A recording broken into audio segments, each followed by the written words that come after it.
അവള് കൊള്ളാം. മാരീഡാ? എന്താ നോക്കുന്നോ? മാരീഡ് ആണെങ്കിൽ നോക്കാം. എന്റെ ചക്ക വീണ് ചത്ത വല്ലിപ്പ, എന്താ ഈ കാണണേ? തുടങ്ങി പരമേശ്വരൻ വെള്ളടി തുടങ്ങി. അല്ല, എന്താ ഇത്, ചായയോ? വെറുതെ എന്നെ മോഹിപ്പിച്ചു. എന്താ കുഞ്ഞിപ്പാലു, ഞാൻ വെള്ളം അടിച്ചു കാണാൻ ഇത്ര താല്പര്യം? എന്റെ സ്റ്റാൻഡേർഡിന് പറ്റിയ ഒരു കമ്പനി ഈ ടൗണിൽ ജന്മമെടുത്ത ഞാൻ സന്തോഷിക്കല്ലേ വേണ്ടത് പരമേശ്വര. തന്റെ കയ്യിൽ കാശുണ്ട്, അതുകൊണ്ട് തന്നെ എനിക്ക് ഭയങ്കര ഇഷ്ടാ. ഡാ മോനെ മാധവ, സർ, ഗ്യാസ് പോയ സോഡ ഉണ്ടെങ്കിൽ സോഡക്കാരന് തിരിച്ചു കൊടുക്കാൻ വെച്ചേന്ന് ഒരെണ്ണം എടുത്തിട്ട് വന്നേ. ഇപ്പോഴത്തെ സോഡയൊക്കെ ഭയങ്കര ഗ്യാസാ സർ, റിജക്ട് ചെയ്യാൻ ഒന്നും കാണില്ല. അത്രക്ക് ഭയങ്കര ഗ്യാസ് ആണെങ്കിൽ 1 ഔൺസ് ജീരകാരിഷ്ടവും 2 ഔൺസ് ദശമൂലാരിഷ്ടവും കലക്കി ഇങ്ങട് മാധവ വെള്ളം മതി, അത് കൊണ്ടുപോവാ. സർ, സോഡയുടെ ബില്ല് ഞങ്ങൾ കൊടുത്തോളാം. സോഡ ഒഴിച്ച് തന്നെ വിഴുങ്ങ്. Very good. അല്ല, ആ റോബിൻസൺ റോഡിലെ 70 സെന്റ് സ്ഥലവും അതിലുള്ള 2 നില കെട്ടിടവും താൻ വാങ്ങിയില്ലേ? താൻ ഈ പട്ടണം മുഴുവൻ വാങ്ങി തീർക്കാൻ തീരുമാനിച്ചു. 4 കൊല്ലം കൊണ്ട് ആളാരായി മാറി. ഞാൻ ഇവിടെ വന്ന് കിടന്ന ആളായതല്ല, ഞാൻ വന്നതേ ആളായിട്ടാണോ കുഞ്ഞിപ്പാലു? Very good. 9 വർഷം മുമ്പ് മേലെപ്പാളെ താറരിഞ്ഞാണോ 4 പാദസരവും തൂക്കിയിട്ട് വെള്ളിക്കച്ചവടം നടത്തിയ കുഞ്ഞിപ്പാലു ഇന്ന് ഈ ടൗൺ ഒരു അറ്റത്തുനിന്ന് വിഴുങ്ങയല്ലേ? ബ്ലേഡ് കമ്പനികൾ പലതും പൊട്ടിയെങ്കിലും തന്റെ അറക്കവാൾ കമ്പനി ഇന്ന് സ്ട്രോങ് ആയി നിലനിൽക്കല്ലേ? എന്താ ചെയ്തതിന്റെ പേര്? മൊത്തം ഊറ്റ് ബാങ്കേഴ്സ്. അതാ സോഡ വന്നല്ലോ, മൊത്തം ഊറ്റ് കുടി. ബ്ലേഡ് മാത്രല്ല, ഗോൾഡ്, സ്വർണ്ണ കടത്ത്, അതിലല്ലേ ഞാൻ കേറി മിന്നിയത്. നീ എന്താണോ പറഞ്ഞത്?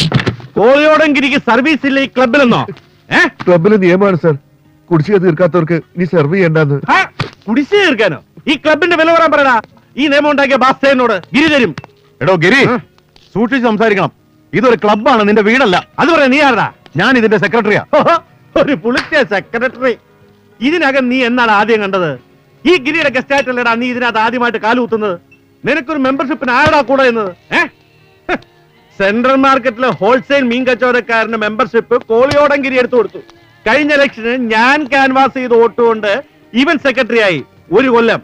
അതിനിടയിൽ കോളിയോടങ്കിരിയുടെ കയ്യിൽ നിന്ന് ഒരുപാട് കോടികൾ ഒഴുകിപ്പോയി. അത് നേരാ. പക്ഷെ നിന്റെയൊക്കെ മുമ്പില് ഈ ഗിരി എന്നും ഇങ്ങനെ തന്നെ നിൽക്കും. മനസ്സിലായടാ? സ്വന്തം വില നീ ആയിട്ട് തന്നെയല്ലേ ഗിരി കളഞ്ഞത്? അത് വീരാൻകുട്ടി പറഞ്ഞത് ന്യായ. താനാകടോ?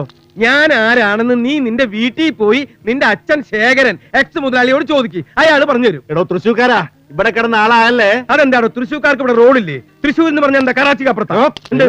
മര്യാദയ്ക്ക് എല്ലാ കാര്യങ്ങളും പോകുന്നെങ്കിൽ ഞാൻ സെക്യൂരിറ്റിക്കാരെ വിളിക്കും. നിന്നെ പിടിച്ച് പുറത്താക്കോ? കോളിയാളങ്കിരിയെ പുറത്താക്കാൻ കപ്പാസിറ്റി ഉള്ള സെക്യൂരിറ്റിക്കാരനെ വിളി. ഗിരി, കൂൾ ഡൗൺ, കൂൾ ഡൗൺ. എന്താ ഗിരി, വീരാൻകുട്ടി ഇങ്ങനെയാണോ മെമ്പേഴ്സിനോട് പെരുമാറേണ്ടത്? പഴയ ബാലൻസ് ബില്ല് വല്ലതും ഉണ്ടെങ്കിൽ രഹസ്യമായിട്ട് അയാളോട് പറയണം. അതല്ലേ വേണ്ടത്? ഗിരി ഇരിക്കെ. നിങ്ങൾ പറഞ്ഞോണ്ട് ഞാൻ വിടുന്നു. ഞാനും വിടുന്നു. ആ സിറ്റി സ്റ്റാൻഡിന്റെ മുന്നിൽ പോയാൽ ഇതിനേക്കാൾ സ്റ്റാൻഡേർഡ് ഉള്ള കമ്പനി കിട്ടും.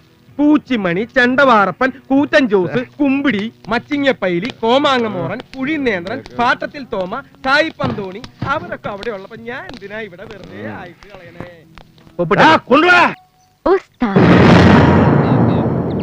എന്താ വിളിച്ചേ? സ്റ്റൈലിലല്ലേ ഫിനിഷ് ചെയ്തത്. കൈ വഴങ്ങുന്നില്ല മോളെ. എത്ര നാൾ കൂടിയത്? ആ ക്ഷമയുടെ മുന്നിൽ വെച്ച് ഒരു ദിവസം ഇതുപോലെ തബല വായിക്കണം. അവള് പറയാ ഏട്ടന് ചെണ്ടയാ കൂടുതൽ മാച്ച് എന്ന്.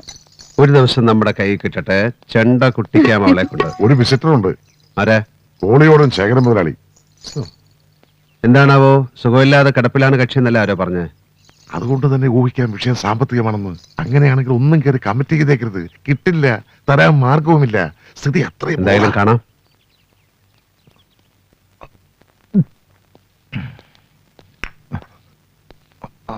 അയ്യോ, ഇരിക്കൂ. എന്താ ശേഖരൻ മുതലാളി കാണിക്കുന്നത്? ലക്ഷ്മി ദേവിയെ എഴുന്നേറ്റ് തൊഴണമെന്ന മഹാലക്ഷ്മിയുടെ അനുഗ്രഹമുള്ള ആളെ മാനിക്കണം. എന്റെ രീതിയാ. പഴഞ്ചനാണെന്ന് കുട്ടികൾ പറയും. മകനാ, ഇളയ മകൻ. ഇരിക്കൂ. മൂത്ത മകളുടെ കുട്ടി ദുബായിൽ നിന്ന് കഴിഞ്ഞ ഉടനെ അവധിക്ക് വന്നപ്പോ എന്തോ കുട്ടിക്കുറുമ്പ് തോന്നി പറഞ്ഞത് old man you are A fool എന്നാ. പറഞ്ഞത് കുട്ടിയാണെങ്കിലും കളിക്കാണെങ്കിലും അത് ഉള്ളിലൊന്നു കൊണ്ടു. കാര്യം ശരിയാണല്ലോ. സുഖമില്ല എന്ന് കേട്ടിരുന്നു. ഞാൻ അങ്ങോട്ട് വരാമായിരുന്നു ഒന്ന് വിളിച്ചാൽ. അത് ശരിയല്ല. എന്നെപ്പോലൊരു പൊളിഞ്ഞ കപ്പൽ നിങ്ങൾ അവിടെ കാണാൻ വരിക എന്ന് പറഞ്ഞാൽ അത് ദൈവം നിന്നെയാ. വരേണ്ടത് ഞാനാ, ആവശ്യക്കാരൻ. ഇന്നലെ ക്ലബിൽ ഗിരി ഉണ്ടാക്കിയ ഗുലുമാലൊക്കെ അറിഞ്ഞു. അവനാ ഇപ്പൊ എന്റെ വലിയ പ്രശ്നം. അല്ലേ, എല്ലാ പ്രശ്നങ്ങളും അവനായിട്ടുണ്ടാക്കിയതാണെന്നും പറയാം. കാര്യത്തിലേക്ക് വരാം. വെറുതെ കഴിഞ്ഞ കഥകൾ പരമേശ്വരന്റെ മുമ്പിൽ നിർത്തുന്നില്ല. ബീച്ച് റോഡിൽ എൻ്റെ ഒരു പ്ലോട്ടുണ്ട്. 1 ഏക്കർ കഷ്ടിയുള്ളത്. ഞാൻ അതിൻ്റെ ആധാരം കൊണ്ടുവരാം. അതങ്ങ് വാങ്ങിവെച്ച് എനിക്ക് ഒരു 20 ലക്ഷം രൂപ തരണം. 60-70 ലക്ഷം കണ്ണും പൂട്ടി ആരും തരുന്ന മണ്ണാ.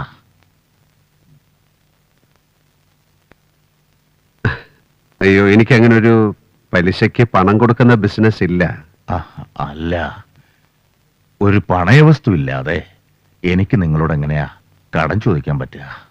ബീച്ച് ഹോസ്പിറ്റലിനോട് ചേർന്നുള്ള പ്രോപ്പർട്ടിയാണോ സാറ് പറയുന്നത്? ആ ചുറ്റുമതിലുള്ള? ആ, അതെ. ആ സ്ഥലം വിറ്റുപോയല്ലോ മുതലാളി. അക്ബർ കൺസ്ട്രക്ഷൻസിന്റെ ഒരു 16 നില കെട്ടിടത്തിന്റെ പൈലിംഗ് നടക്കുക അവിടെ. ഒരു 4 മാസമായി കാണും. കോളിയോടൻ ഗിരി പാറക്കോടൻ രായൻ ഹാജിക്ക് 28 ലക്ഷം രൂപയ്ക്ക് ആ സ്ഥലം വിറ്റത്. അതും വിറ്റോ? അല്ല, സേതുവിന്റെ ഇൻഫർമേഷൻ കറക്റ്റ് ആണോ? വെറുതെ പറഞ്ഞിട്ട്. ഇല്ല സർ, സത്യമാണ്. എന്നാ ഞാൻ ഇരിക്കുന്നില്ല, ഇറങ്ങാം. ഞാനിപ്പോ കുറച്ച് ടൈറ്റ് ആണ്. ആ. ബിസിനസ് ഒക്കെ ഡല്ല, അറിയാലോ. പൊതുവേ പണം ആരും ഇറക്കുന്നില്ല.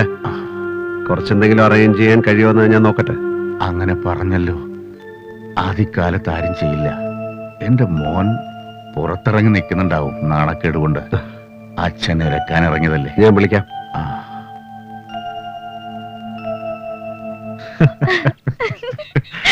അത് കഴിഞ്ഞ അയാളുടെ ഒരു ടെൻഷൻ ആയിരുന്നു കേട്ടോ. ആ, അതെ, അതെ.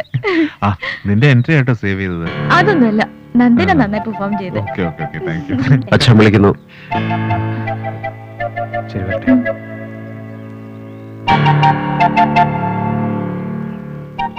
പപ്പയ്ക്ക് എങ്ങനെ അറിയാലേ? ഏട്ടാ, അതാണ് ഏട്ടാ നന്ദൻ. ഏട്ടാ നന്ദൻ. ആ. രാജി, എടി രാജി, എടി ഒന്ന് മനസ്സിലാക്കിക്കോട്ടോ. എന്റെ പേഴ്സണൽ അഫയേഴ്സിൽ ഒരാളെ ഞാൻ ഇൻവോൾവ് ചെയ്യിക്കില്ല. അതെന്റെ ഭർത്താവായാലും അച്ഛനായാലും കണക്കാ. എന്താ അംബിക ഇത്? എന്താ ഉണ്ടായേ? അച്ഛൻ മിണ്ടാണ്ട് ഒരു മൂലയ്ക്ക് ഇരിക്കണുണ്ടോ? ഞാൻ ദുബായിൽ നിന്ന് ഇടയ്ക്കിടയ്ക്ക് വരണത് എന്റെ വീട്ടിലേക്കാ, അല്ല നിന്റെ അച്ഛൻ സാധാരണ വക്കീലിന്റെ തറവാട്ടിലേക്കല്ല. ഞാൻ വരും പോവും, നിനക്കെന്താ ഛേദം? അതിന്റെ കാരണം നാട്ടിൽ പാടി നടക്കാൻ നിന്നെ ആരാടി നിശ്ചയിച്ചത്? ഹെൽത്ത് ക്ലബിൽ വെച്ച് ചോദിക്കാമെന്ന് ഒരുത്തിയെ ചെരിപ്പൂരി അടിച്ചിട്ടാ വരണത് ഞാൻ. അത് നിന്റെ മുഖത്തേക്ക് ഉയരും. അറിയില്ല നിനക്കെന്നെ. എന്നെ കൊണ്ട് അധികമൊന്നും പറയിപ്പിക്കണ്ട. എന്താ നിന്റെ ചേച്ചിക്ക്? അപ്പർ ക്ലാസ് പൊലയാട്ടെന്ന് പേരിടാവുന്ന ഒരു തരം 4ാം കിട നാത്തൂൻ പോര്. മറുപക്ഷ തനക്കൊന്നുമില്ലല്ലോ. നിന്റെ ഏട്ടന്റെ ഭാര്യ ഇന്നലെ രാത്രി കഴിച്ച ജിംലറ്റിന്റെ ഹാങ് ഓവർ മാറി കിടക്കപ്പായെന്ന് പൊങ്ങിക്കാണില്ല. ഇന്നലെ പാർട്ടിയായിരുന്നു. യങ് ബിസിനസ് മാഗ്നറ്റ്സിന്റെ ഭാര്യമാരുടെ ക്ലബിൽ ഇന്നലെ ആനുവൽ ഡേ. അംബിക ചേച്ചി ഗൾഫിൽ നിക്കുറി വന്നിട്ട് തിരിച്ചു പോകാൻ വൈകുന്നതിന്റെ കാരണങ്ങൾ ഇന്നലെ സഭയിൽ നിരത്തിയിരിക്കും. അതിന്റെ റിയാക്ഷനാണിത്. ചെവി കേൾക്കാതെയും കണ്ണ് കാണാതെ ആവാൻ പറ്റുന്ന ഗുളിക വല്ലതും ഉണ്ടെങ്കിൽ വാങ്ങിച്ചതാ അച്ഛന്. വയ്യ ഇതിനകത്ത്. എത്ര ചെവി കൊട്ടി അടിച്ചിട്ടും കേട്ടുപോകുന്നുണ്ട് ചേച്ചിയുടെ ചില ലേറ്റ് നൈറ്റ് മീറ്റിംഗ്സിന്റെ കഥകൾ. ഉപദേശിക്കാനുള്ള ചളിപ്പുകൊണ്ട് മിണ്ടാതിരിക്കുക ഞാൻ.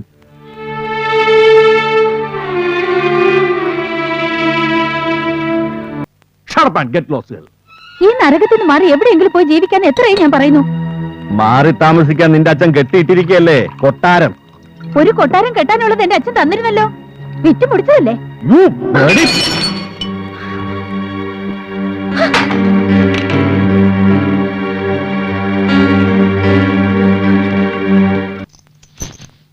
ഓ,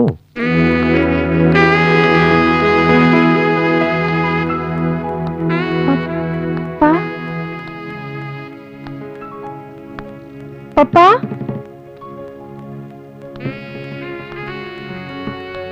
പപ്പാ, എന്നാ എന്നാ വേണം?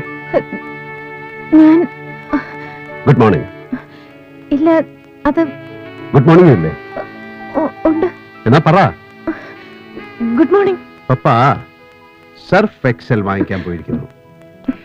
ഡോക്ടർ മാലതി മേനോന്റെ മകളുടെ കണ്ണിന് എന്ത് പറ്റി? കൺജങ്ക്ടിവൈറ്റിസ്, മദ്രാസൈ? ഏയ് ഇല്ല, പപ്പയുടെ ഏട്ടന് അസുഖമുണ്ടോ? ഹേയ്, ഇതെന്റെ ഒരു സ്റ്റൈലാണ്. ഞാനൊരു കരുണാനിധി ഫാനാണ്. ഓ, ഞാൻ ഈയിടെ ഒരു തമിഴ് മാഗസിനിൽ വായിക്കുകയുണ്ടായി, ഇത്തരം കണ്ണാടികൾ ചില പെൺകുട്ടികൾ ചമ്മൽ മാറ്റാൻ. Sorry sorry. അരഞ്ഞാണത്തി 3-4 ഏലസ് കിടക്കണല്ല, കംപ്ലീറ്റ് ആളെ മയക്കണ മന്ത്രങ്ങൾ തന്നെ. ഞാൻ കണ്ട്